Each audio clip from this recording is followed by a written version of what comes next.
Yeah, the goal of this 4 hours lecture is to explain to you how you can compute some critical points for planar statistical models, to try to emphasize a little bit what are the techniques, like duality or sharp thresholds, these kind of things. And since I was told that not all of you are actually familiar with statistical physics, I will give a first class which will be introductory. I will try to define the models, be sure that we are at the same page for the next 2 lectures. That will be the heart of the proof. Okay? And like always, when somebody says that it will be elementary, after 5 minutes everybody is lost. So please tell me if you don't think I speak English. I mean, if really you don't understand anything to what I'm saying. Okay? And I didn't promise anything to the specialists in the subject, but I will bore them. So the goal is really to speak to students. Okay? So stop me. Okay, so let's start with the models we will be dealing with. And probably with the first model that you heard about is the Bernoulli Percolation. So Bernoulli Percolation, it's a model of random subgraph of Z2. Each edge is either open or closed. I mean, open for present, closed for not present. And each edge is open with probability P, closed with probability 1 minus P, independently of the state of the other edges. Okay, so everything is independent in this model. And we are so it was a model introduced by Hammersley in the 50s. And the goal was to modelize, well, percolation of a fluid through a porous media. So we are interested in connective properties of this random subgraph. What is connected to what? Is there infinite connected components? So for connected component, I will very often use the term cluster.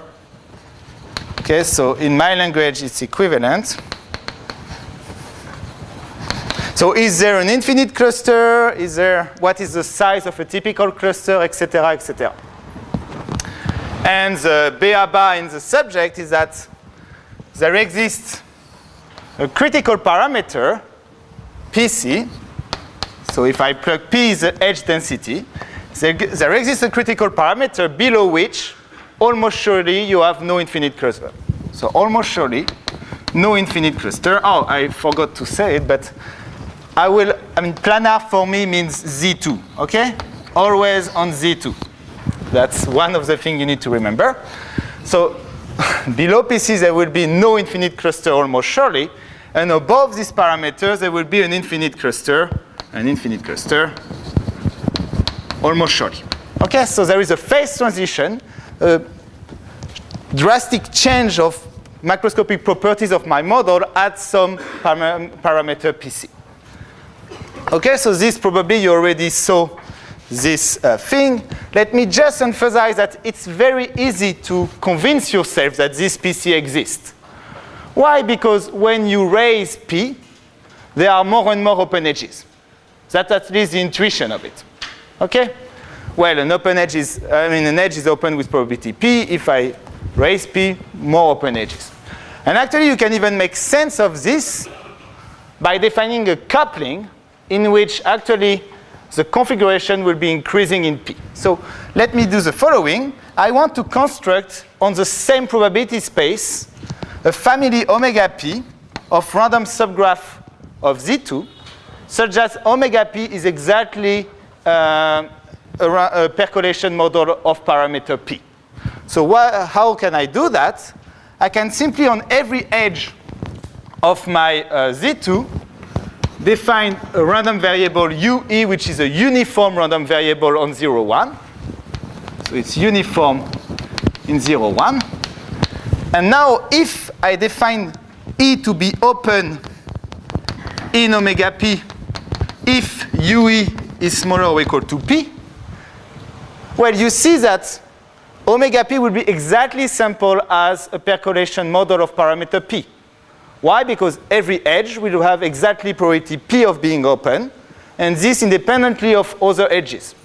all the UE here are defined on every edge and they are independent. Okay? And what is the good thing with this coupling is that you see naturally that if E is open in omega p, then it is open in omega p prime for p prime bigger or equal to p. Open in omega p prime for p prime bigger or equal to p. So now this PC, well, you can define it as the infimum of the p such that there exists an infinite cluster with strictly positive probability. You know that as soon as you are above PC, well, you will have an infinite cluster. There will not be a phase where you have infinite cluster, no infinite cluster, no infinite cluster. This is not possible because I have this increasing coupling. As soon as I have an infinite cluster, it remains forever. Okay? Okay, so I apologize for those who already knew that. Let me now define another model, which is perhaps even more classical, which is the Ising model. So this model was introduced by Lenz, not Ising, so it was Ising PhD advisor in the 20s. Lenz, around 20. And it's a model of spins on the vertices of Z2.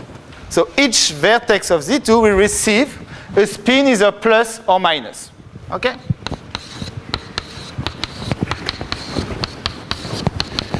And this is a model for a magnet. I will explain a little bit more why afterward. But the distribution, if you take G, which is a finite subgraph of Z2, then the probability of a certain configuration at temperature T would be roughly the exponential of 1 over T times the sum for every pair E in your graph, the sum of sigma x, sigma y's. Okay, sigma x is in plus minus 1, sigma y as well. And so this will be roughly the probability. The thing is, if I sum, it doesn't sum to 0, so I will just renormalize that sum constant in some way that it gives me a probability measure.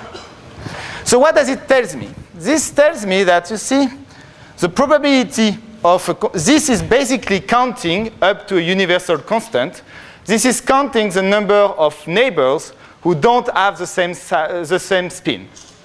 So my model, the probability of a configuration will be somehow proportional, or at least it's a function of the number of disagreeing sites, neighboring sites. Okay? And this T, this temperature, basically takes into account how much you care about the fact to have neighboring sites that have the same spin or not. You see, if T goes to 0, this is very big, so you care very much. You want very much that neighboring edges have the same spin. When T is very close to infinity, then this is roughly the uniform measure. Okay? And I place myself in finite volume. Why? Because here I need to know that I have a finite number of sites. Otherwise, I'm summing infinity minus infinity. Okay? So what was the original goal to introduce this model? Well, the goal was to understand Curie temperature.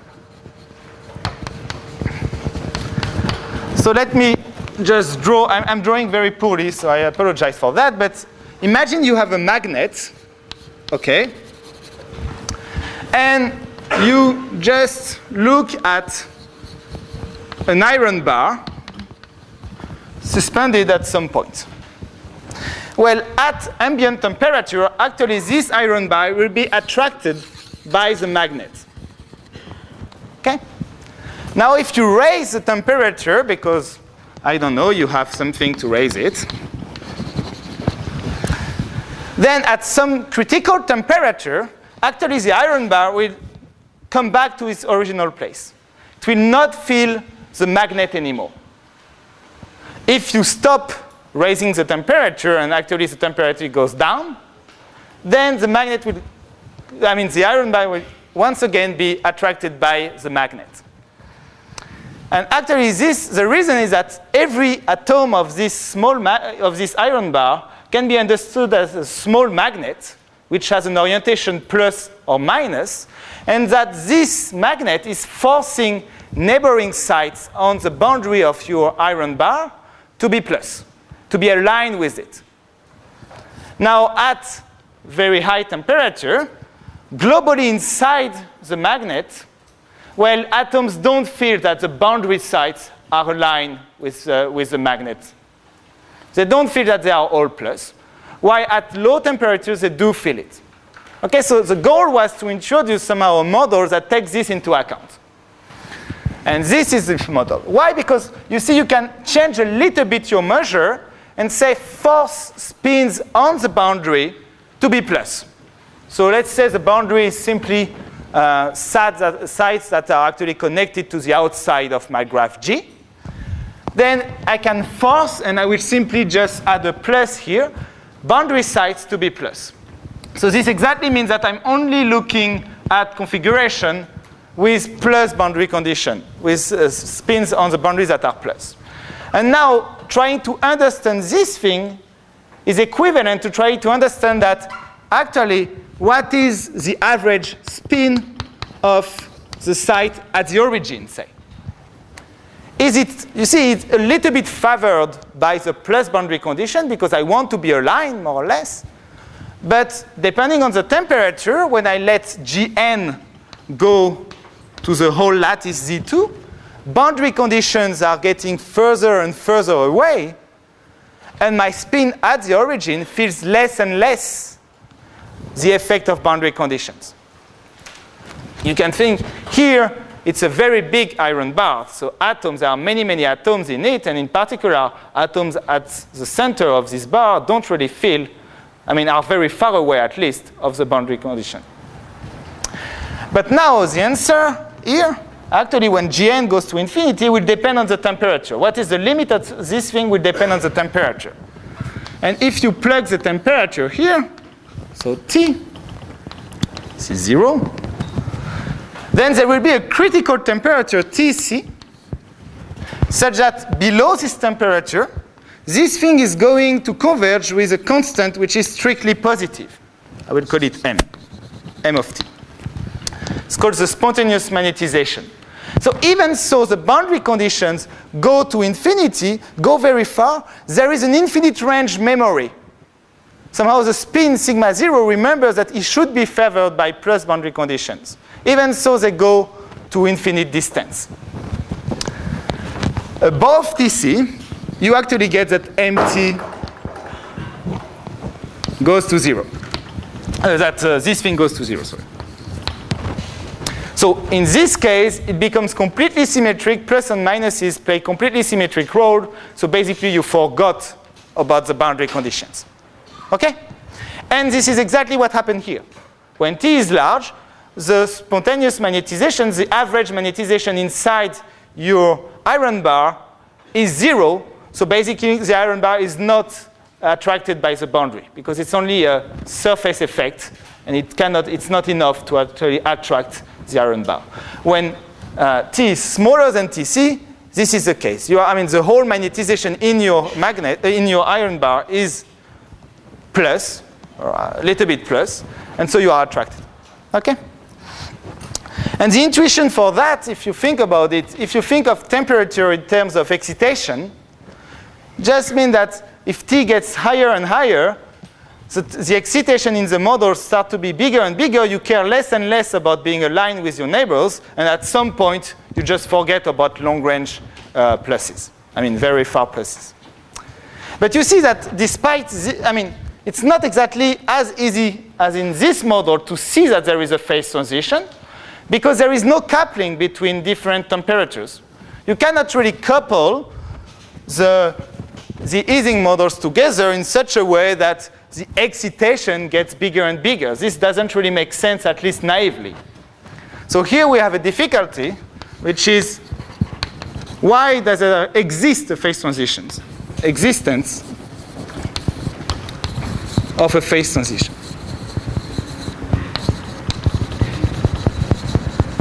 Okay? So that will be perhaps the first thing we will need to solve in the rest of this hour is why does there exist this phase transition? Okay. The second thing, a second model in the same spirit that you can do is if you don't like pluses and minuses and you prefer colors, you can define the Potts model. So what is the Potts model? It's a random coloring of the site of Z2. So you give yourself Q, well, if you put only one color, it won't be very interesting, but, or zero color. So you get Q larger or equal to 2. And you play exactly the same game. You color each side of your lattice, and you want basically neighboring sites to be of the same color. This is what you want to favor. So we define mu Potts at temperature T and on a graph G to be sigma of the probability of a configuration will be proportional. Let's put R to the exponential of minus 2 over T, and I will explain this, times the sum for every edge in your graph of the indicator that the color at X is different than the color at Y. So why do I put a minus here? It's because, I mean, here, if you think about it, when you are aligned, it's plus. When you are not aligned, it's minus. So this is this minus. And the 2 is because, actually, when Q equals 2 here, you get exactly the same measure as here. So the Q equals 2 Potts model, it's exactly equal to the Ising model. Just colors are plus and minus. But you can generalize this to any Q a priori. Okay? So let me say that during the 3 first lecture, we won't deal with the critical point exactly. I will go back to this in the last lecture. I will go into a little bit more details. And that this Potts model have very different behavior depending on the Q. Okay? So don't think it's just kind of an empty generalization and that they all behave the same. They have very, very different behavior, actually. Okay? Well, but something that they do in the same way is that there exists also a critical temperature below which you have infinite range memory and above which you don't. So here, for instance, what you can do is you can fix boundary spins to be some color I and look at the probability, well, that probability that on the graph Gn that actually the spin at the origin is I. And let Gn goes to infinity. And yes, you fix boundary condition I. So what will happen? If you are at high temperature, you will forget about boundary condition. Every spin will play the same role, and this will converge to 1 over Q. But at low temperature, it won't. You will not forget about the boundary condition. You will have a long-range dependency, and this field will converge to something strictly bigger than 1 over Q. So this is the phase transition for the Potts model. Okay? I mean, one phase transition for the Potts model. But we have the same problem as for the Ising model, that actually we don't really know why there should be a phase transition. We don't have a coupling. Okay. So let me introduce a new model. I mean, new model, not due to me, but I mean, new model compared to these 3 sections, which actually will allow us to show that there is a phase transition for all these models at once. So this new model is called the random cluster model.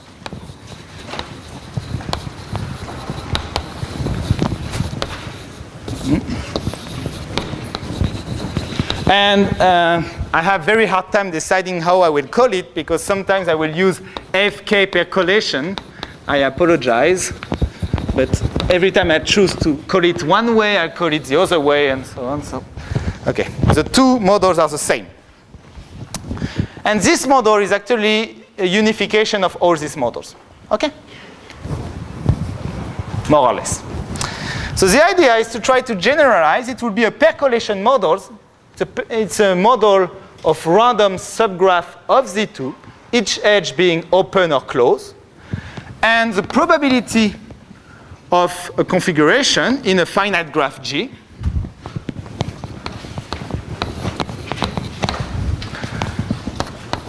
the probability of a configuration omega will be, so let's start like percolation. It will be p to the number of open edges, 1 minus p to the number of closed edges. If you think about it, this is exactly the product measure. So this is open edges, this is closed edges. Okay? This is exactly Bernoulli Percolation. Every edge is open or closed with probability p, 1 minus p. So this kind of term is called an energy term. You can compute if it's p or 1 minus p just looking locally at your configuration. What I will do is that I will add a topological term. So this is something very different because you need to know the whole configuration to be able actually to compute your probability. So I will add a q to the number of clusters in my configuration. Okay? So it means I will count, even isolated vertices will be a cluster, I will count the number of clusters in my configuration. Okay? And if I just write it like that, it's not a probability measure, so I will actually renormalize that it gets me a probability measure. So I'm not equal to that, I'm proportional to that. Okay? So when Q equal 1, you get percolation. It's Bernoulli Percolation. But a priori, for other Q, you get something different. And actually, this was introduced by Fortuyn and Castellane, this model. This is due to Fortuyn and Castellane. And the goal was to find a model that unifies percolation, Potts Ising models, and even electrical networks. And why did they want to actually find such a model, and why did they think that such model existed? It's because all these models satisfy the series and parallel laws. If you take two edges in series, then you can replace it by an edge, a single edge with an appropriate edge weight. And same thing for two edges in parallel. So they thought, well, there should be something behind all these models that unifies them. And this is the model. So I told you there should be a connection with electrical network. So where is it? Well, when Q goes to 0, what happens? If you let Q goes to 0, you force your configuration to have a unique connected component. Yeah, you want to minimize this. Now, if you let P goes to 0, you want to minimize the number of edges now. So what is a configuration that minimizes number of edges and connected component? It's a spanning tree. So actually, in this case, you get uniform spanning trees. And this is well known to actually be connected to electrical network. Unfortunately, I will not have time to go into, to a lot of details. This first talk is not some kind of really course talk in the sense that I won't do any proof. I just want to kind of put the basis for what will be next. Okay? So sorry, I will not explain anything more on uniform spanning trees, but let's just remember that you can get them as a limit of random cluster models. Okay? Okay, when Q is not equal to 1, you have this cluster weight, and this introduces some long-range dependency in your model. Okay, Q equal 1 is kind of, it's wonderful, everything is independent, but when Q is not equal to 1, you have long-range dependency. Okay? So in general, when you define the model on a finite graph in a long-range dependency model, you want to keep to add some more freedom somehow. You want to take into account what is happening on the boundary. So I will introduce boundary condition. What is a boundary condition? A boundary condition.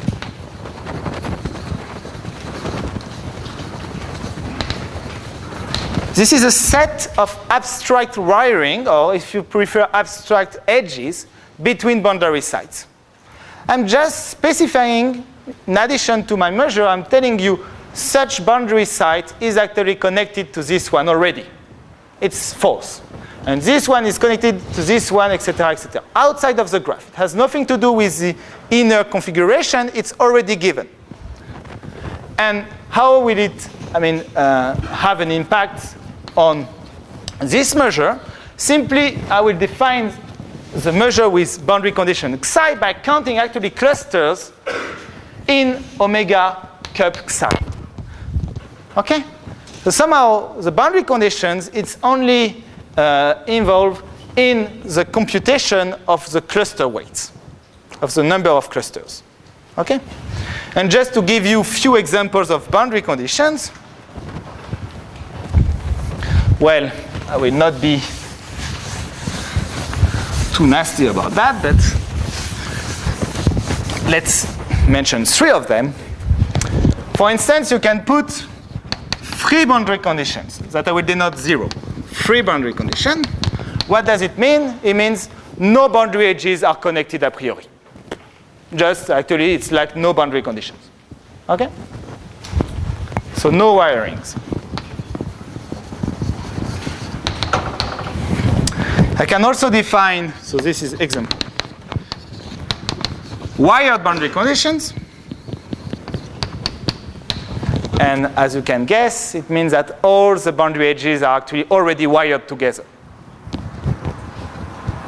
All boundary edges are wired. Okay? And so you see, when you will count the number of clusters, you will get something very different, because in some case, you will count all the clusters that touch the boundary as different clusters, but in this case, you will all count them as one, because already boundary vertices are connected together. Okay? And let me just emphasize by giving another example that I don't... Don't worry, I will. You can also ask non-planar boundary conditions. I'm not telling you that wirings can be actually performed as a planar graph by drawing open edges outside. Just telling you they are abstract edges. So for instance, I can take periodic boundary condition, which means if I am on, say, a square, I can connect this guy by an edge here, this one here, and so on, and get a torus. Okay? That's a perfectly fine boundary condition. Okay, so no need to be planar. That's my point. Okay. Where am I? Yeah. Okay. How close does this model look to percolation, Bernoulli percolation?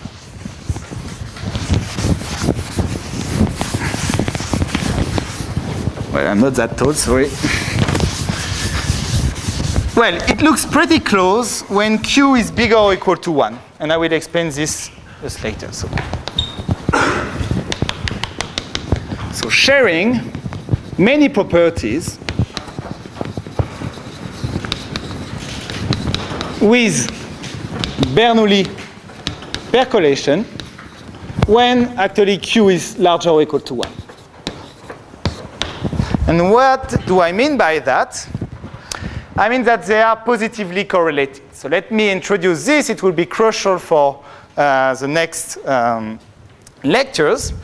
So for those who actually studied Bernoulli percolation, they know that there is a class of events which is particularly nice to work with, is a class of increasing events.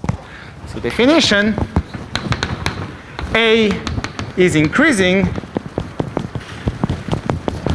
if it is preserved by switching edges from close to open. If it is stable by switching edges from open to close. So I could, if I had more time, I will actually ask you some examples, but I will give them directly. Typically, for instance, is one edge by switching from close to open. Yes. Well, that starts very poorly. close to open. Thank you. So for instance, obviously, one edge is open, that's the Beer bar, but you can also say one vertex x is connected to another vertex y by an open path, meaning a path of neighboring edges, and each of these edges are actually open. Okay? So I will usually denote this by that, and Vincent as well. It can also be some part of the space A is connected to some other part of the space B by an open path lying in some region C. This is a very nice open, increasing event. Obviously, if you switch edges from close to open, it will be stable. If you're already in the configuration, you will stay in the configuration. It can be 0 connected to infinity. It can be many things. Okay? So what is the first input I want to give you from, that I will not prove. It's for your own good, don't worry. It's the fact that actually, when Q is larger or equal to 1, we have many inequalities invoking these increasing events. So the first inequality, for instance, stochastic domination, is the following, is that for any event A increasing, and for any P1 smaller or equal to P2, and actually also for any boundary condition C, you will have that the probability for the random cluster model, did I use phi or P? P? For the random cluster model of parameter P1, Q, G, Xi, the probability of the event A is actually smaller than the probability of the event for the same parameter but edge weight P2 if P2 is bigger than P1.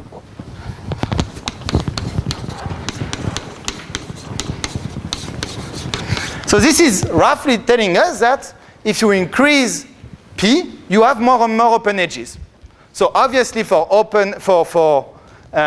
increasing events, their probability will increase. Okay? And you see, for Q equal 1, this is given for free, and I let you that as an exercise. This is given for free by the coupling that I described at the beginning. Obviously, with this coupling, you can see that this is true. Probabilities of increasing event are increasing.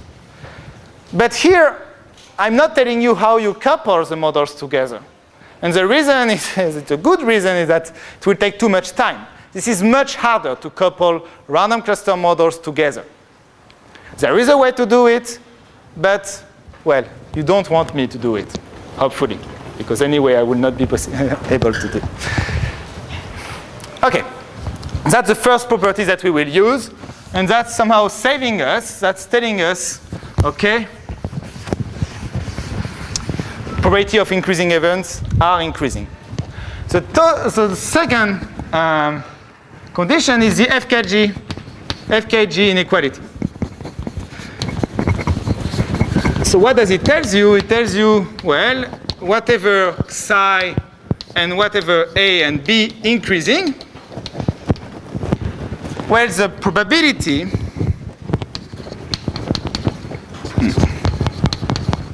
of A intersected with B is larger or equal to the product of the probabilities. The classical FKG inequality, our dear friend.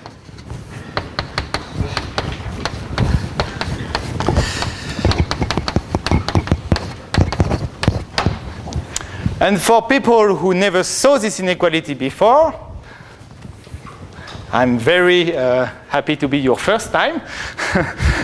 So what you need to do is actually to get an intuition of it, divide by this quantity.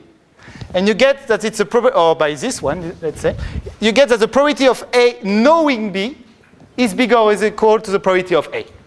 And what does it mean? It means, you see, if B is an increasing event, then if it occurs somehow, you see, increasing events are friends of open edges. So if it occurs, it means that there are open edges in my configuration somehow. And then A will be able to use these open edges. They are already there. They are helping him.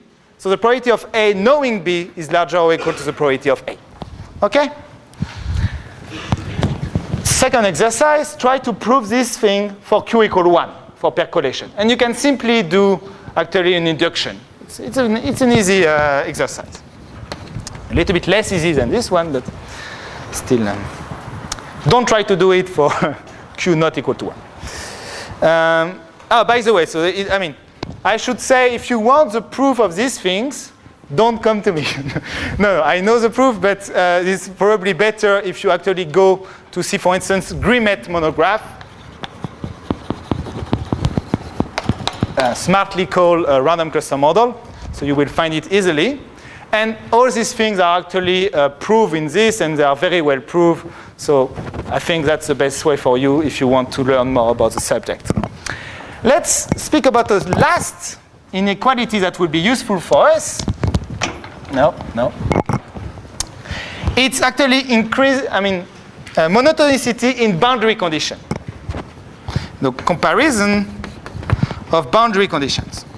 And it says the following thing: for any increasing event A, and for any psi smaller or equal to phi.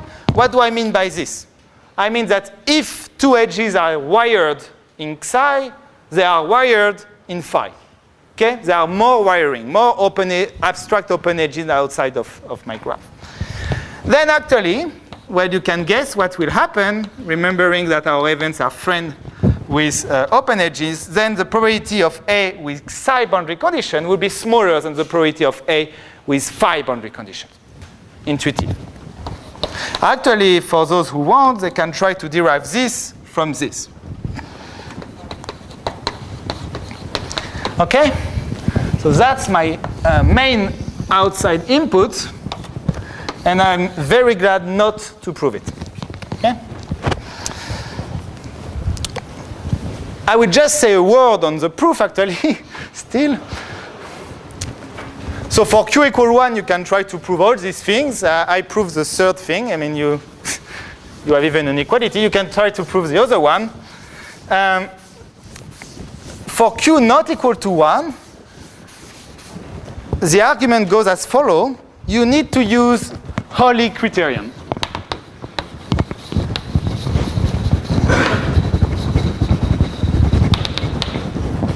Well, end of the proof. So what is Bernoulli criterion? Is something you need to check. It's very easy. It's a small computation that you need to check.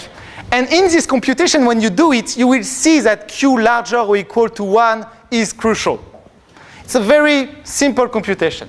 But you need Q larger or equal to 1.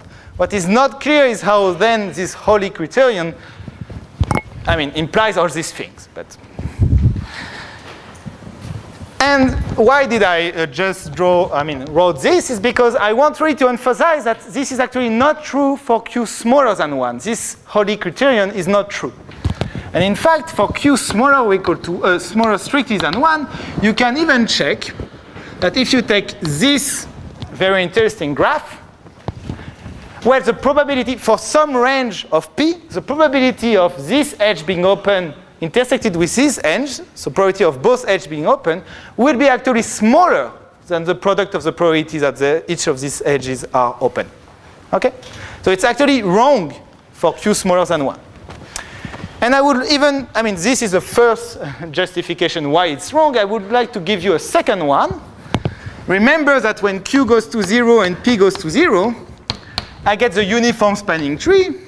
And this is an easy consequence of Rayleigh principle, that actually the uniform spanning tree is negatively correlated. Probability of two whatever edges in your graph, probability that they are both present, is smaller than the product of the probabilities. Okay? So in fact, the real conjecture is that for Q smaller than 1, all these models are negatively correlated. So conjecture for Q smaller than 1, they are negatively correlated. But unfortunately for us, or fortunately, I don't know, theory of negatively correlated models is much less understood than the theory for positively correlated models, and we don't know exactly. Why? Because we don't have some kind of equivalent of Bernoulli criterion, and basically nobody knows how to do this. Okay.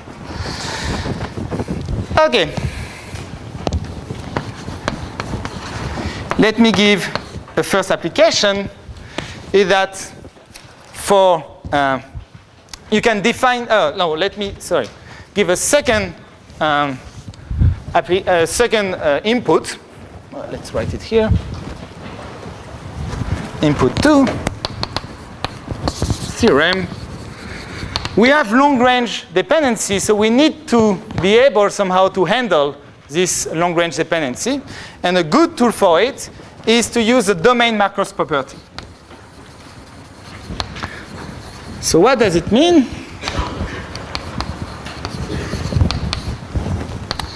So domain macros property is a way of encoding what is going on if you take a big graph G and a small graph lambda included in G.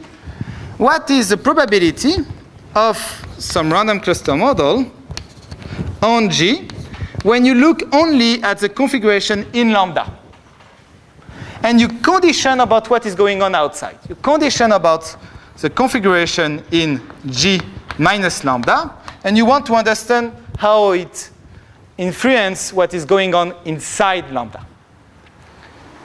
And well, there is an easy way of doing that, and you now understand why I introduced boundary conditions, is that actually this is simply the random cluster model on lambda, but with boundary conditions that are psi union omega of G minus lambda. So it's a random cluster model inside your graph, but with boundary conditions that are inherited by the connections that you had thanks to the outside configuration. This is the outside configuration, perhaps connected boundary edges together, where you count them as connections, as wiring in your boundary conditions. So you have a way to handle boundary, what is going on, the influence of what is going on outside an area, just by encoding in terms of boundary conditions. So let me give you two applications of that.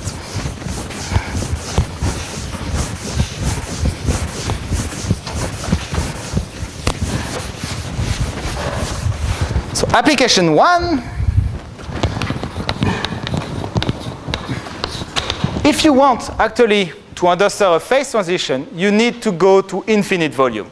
In finite volume, you won't have a phase transition. Why? Because, phase transition is a discontinuity of something, is a singularity, and in finite volume, basically everything depends analytically in the parameters.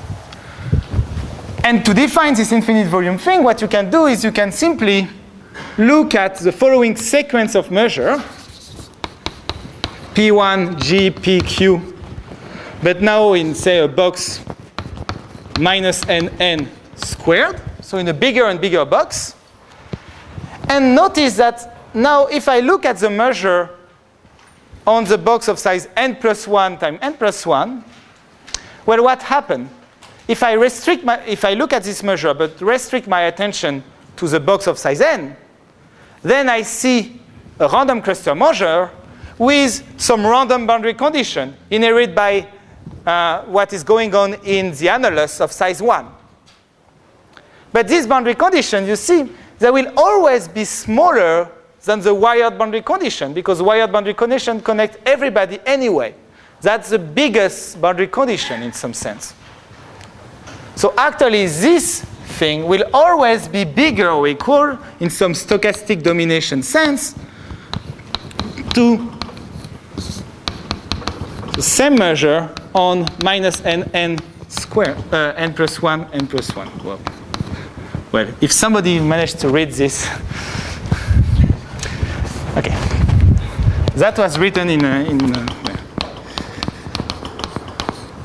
okay.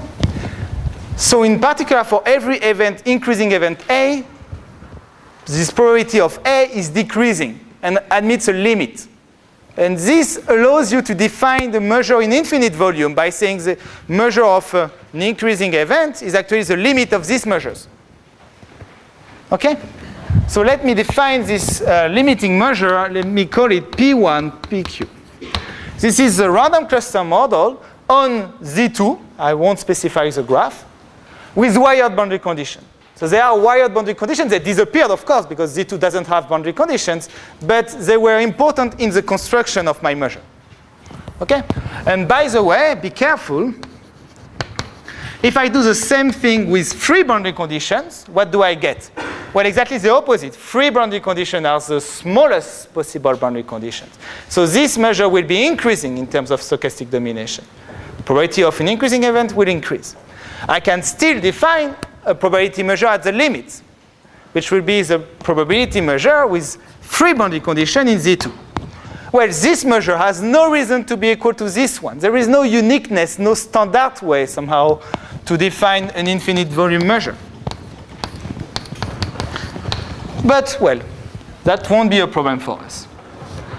And now, well, the nice thing is that now that I have this, I can actually define for every q larger or equal to 1, there exists PC of q in 0, 1. Let's not bother if it's equal to 0 or 1, such that for p bigger than PC of q, I will have an infinite volume cluster. And if p is smaller than PC of q, I won't have one. Well, this thing equals to 1 and this thing equal to 0. Here, if you don't see why it's equal to 1, it's not a problem, say strictly positive. Okay? So what does it mean, all of that? Well, and this is simply a consequence now that I have this stochastic domination. It's simply a consequence of the fact that the probability of increasing events is increasing. So I can define PC as the infimum of the P such that I have an infinite cluster. So you see, I don't have a coupling, or at least I didn't show you a coupling, but I explained to you why it's increasing. I have a real good reason why there is a phase transition. Okay? So let me now, in the remaining time, if I have some time, I hope, yes. Let me explain why I actually have a phase transition in the Ising model and the Potts model, because I still didn't explain to you.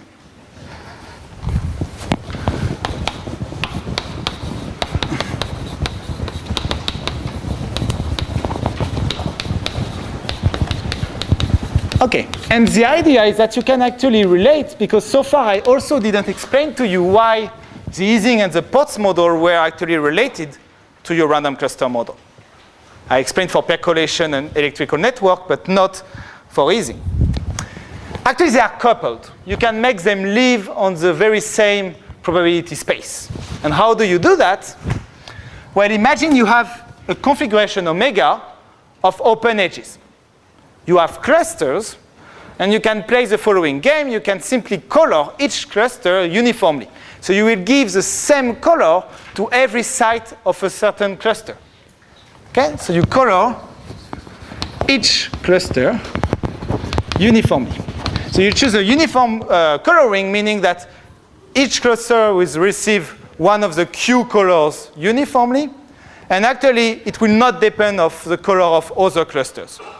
Okay? Just cluster, you color this. Well, the theorem is the following, is that if omega is related, I should perhaps say, if you have boundary condition, you need to do something special with boundary condition. I will explain to you. If P is omega is connected to, sample as a random cluster model with free boundary conditions and cluster weight Q, then actually the coloring that you obtain sigma is sampled like a Potts model. Then sigma is sampled like a Potts model at a certain temperature T, and this T is related by y minus P equal exponential of 1 minus T. And here, of course, if it's a Q state Potts model, it means that here I chose Q to be exactly the number of colors. So for Q bigger or equal to 2, for each integer Q, I'm relating the random cluster model with cluster weight Q to the Potts model with the same cluster weight. Okay? And the proof of this is actually easy. You can do it yourself. It's just a computation. The proof is a simple computation. Nothing deep here.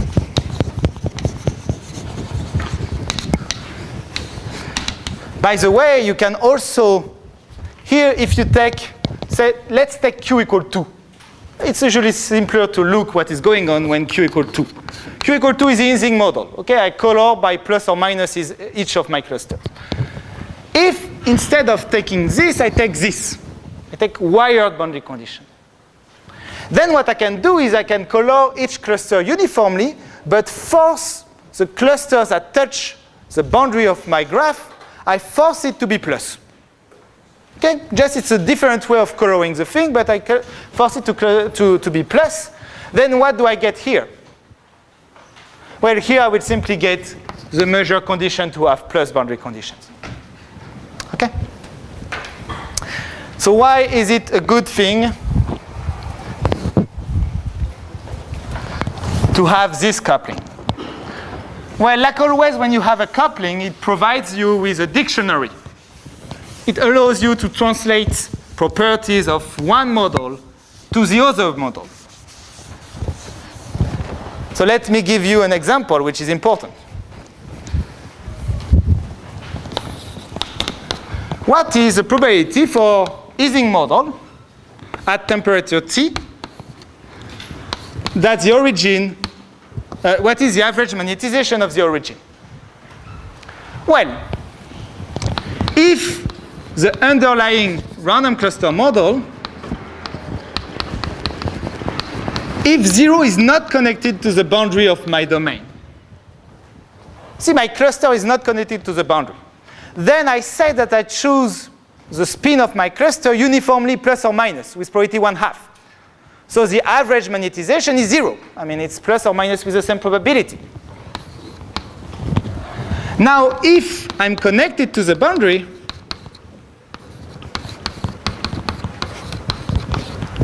then I have no choice. It needs to be plus. So on this event, actually, my magnetization is 1. So what do I get? I get that this average magnetization is actually equal to the probability of being connected to the boundary. Now, when n goes to infinity, if I take Gn and I let this graph tends to Z2, what do I get? I get that this thing tends to 0 if and only if this thing tends to 0. But this exactly means that this average magnetization, I mean, we are above TC, sorry. We are in the disordered phase, if and only if the probability that 0 is connected to infinity is 0. Otherwise, this thing tends to this quantity, to 0 connected to infinity. So actually, if T is smaller than TC, if T is bigger than TC, then P is smaller than PC. And vice versa. Actually, it's an equivalence. Okay? So I can relate the temperature of the Ising model to the temperature of the random cluster model. And if I take Q state Potts model, I will actually relate it to the PC of the Q state Potts model. So the end of the story is that theorem TC of Q exists, and TC of Q is equal, if you, it's 1 over minus logarithm of 1 minus PC of Q. So not only I have the existence, but I can actually relate it to the random cluster model probability. Okay? And, well, I think this is the main, I mean, a good justification why there is such a phase transition for the Potts model. Okay? Somehow you cannot, you encode this kind of excitation of your model, as I said, by how you relate, how you see the connection to another model by this underlying random cluster model, these connections of the random cluster model. It's somehow telling you where you get information. So this is usually called a graphical representation, and it's used in many other models. That's not particularly specific to the Potts and random cluster model. And in general, what we lack, at least in probability with that, is that this geometric representation, they have some specific properties like the FKG inequality, like the positive association, that are not true. I mean, sometimes they are true, but for, say, the Potts model. Okay? So by paying this cost of going to the random cluster model, we are actually able to get these probabilistic tools that we will be using during the next lectures. Okay? And, well, I guess unfortunately, I have 2 more minutes. So it's usually when you should stop and you don't. But, well, I will. No, I don't know. Well, I will, but Vincent will be very upset against me, so please protect me. So I didn't do everything I wanted to do. But let me say that now the next lecture will consist in using these tools of the random cluster model to compute this PC of Q. You will see that it's actually we are actually able to compute it. Okay? And there will be two main ingredients in it. There will be a duality in the random cluster model. So this will consist in actually coupling your model with a model that looks much more like him. Here I couple the random cluster model with the Ising model or the Potts model, but Potts model don't look like random cluster model. A duality relation is when you couple it with a model, so in this case it will be on the dual graph, that actually looks very much like it. It will be once again a random cluster model. And this will allow us to at least guess what is a critical value, and then we will use a sharp threshold arguments to actually prove to you that there is a phase transition. Okay, well, thank you.